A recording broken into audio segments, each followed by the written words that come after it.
രാജ്യത്തെ മുന്നോട്ട് നയിച്ച ഒരു വലിയ നിര തന്നെ ഈ തിരുവിതാംകൂർ രാജവംശത്തിലുണ്ടായിരുന്നു. അതിലെ ഏറ്റവും അവസാനത്തെ കണ്ണിയാണ് ഇന്ന് നാം ഇവിടെ ബഹുമാനിക്കുന്ന, നാം ഇവിടെ ആദരിക്കുന്ന, ഒരുപക്ഷെ നാം എല്ലാം ആരാധിക്കുന്ന ശ്രീ ഉത്രാടം തിരുനാൾ മാർത്താണ്ഡവർമ്മ മഹാരാജാവ്. അദ്ദേഹത്തിന് ആയുരാരോഗ്യങ്ങൾ നേരുന്നതിനും വളരെ കാലം കൂടി നമ്മയൊക്കെ നയിക്കുന്നതിനും നമ്മയൊക്കെ സ്നേഹിക്കുന്നതിനും നമ്മയൊക്കെ ഉപദേശിക്കുന്നതിനുമൊക്കെ അദ്ദേഹത്തെ ഈശ്വരൻ അനുഗ്രഹിക്കട്ടെ എന്ന് ഈ അവസരത്തിൽ എല്ലാവർക്കും വേണ്ടി ഞാൻ പ്രാർത്ഥിക്കുന്നു.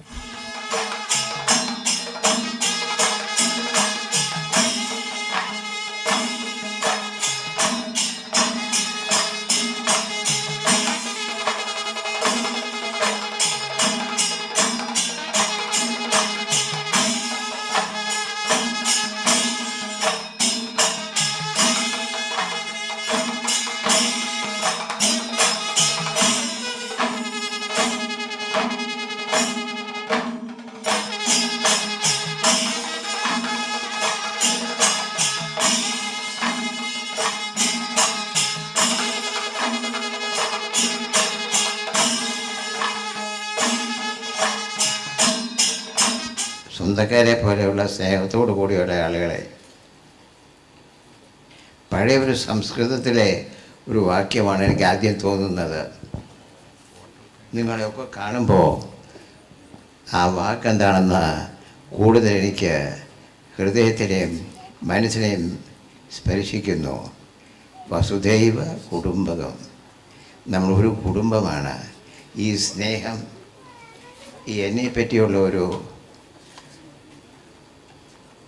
എന്നെ ഈ ദിവസം സന്തോഷിപ്പിക്കണം, നിങ്ങളുടെ നല്ല വാക്ക് കേൾപ്പിക്കണം കേട്ടതിൽ വളരെ വളരെ സന്തോഷമുണ്ട്. വേറെ ഒരു വാക്കുകൂടെ പറഞ്ഞോട്ടെ. നമ്മൾ പഴയൊരു മലയാളത്തിലൊരു വാക്യമുണ്ട്, ചെറുപ്പകാലങ്ങളിലുള്ള ശീലം മറക്കുമോ മാനുഷൻ ഉള്ള കാലം. മണി ഇപ്പോൾ 7:40 ആകുന്നു. എൻ്റെ 3ാമത്തെ വയസ്സ് മുതൽ ഞാൻ എല്ലാ പുറനാളിലും കവടിയാർകുന്ന് കൊട്ടാരത്തിൽ ഗണപതിക്കൊരു ചെറുപ്പുണ്ട്. അതിന് ഞാൻ പോകേണ്ടത് എൻ്റെ കർത്തവ്യവും ഭക്തിയുമായിട്ടുള്ളൊരു മാർഗമാണ്. പിന്നെ നിങ്ങൾക്കറിയാൻ മേതൊരു കാര്യം കൂടെ പറയട്ടെ. ഒരു 60-70 കൊല്ലമായിട്ട് ഞാൻ പൂജ ചെയ്യുന്നുണ്ട്. ഞാൻ മേൽശാന്തിയും കീഴ്ശാന്തിയുമാണ്.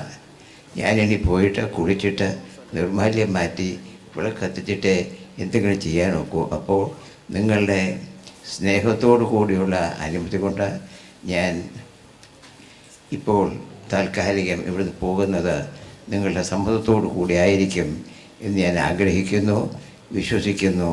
നിങ്ങളെല്ലാവരും കണ്ടതിൽ എത്ര സന്തോഷമുണ്ടെന്ന് പറയാൻ വയ്യ. ഇംഗ്ലീഷിലൊരു വാക്കുണ്ട്, ഹൃദയം നിറഞ്ഞിരിക്കുമ്പോൾ വാക്കുകളില്ല എന്ന്. എല്ലാ സന്തോഷങ്ങളും ഞാൻ ഒരിക്കൽ കൂടെ നിങ്ങളോട് പറഞ്ഞു കൊള്ളട്ടെ.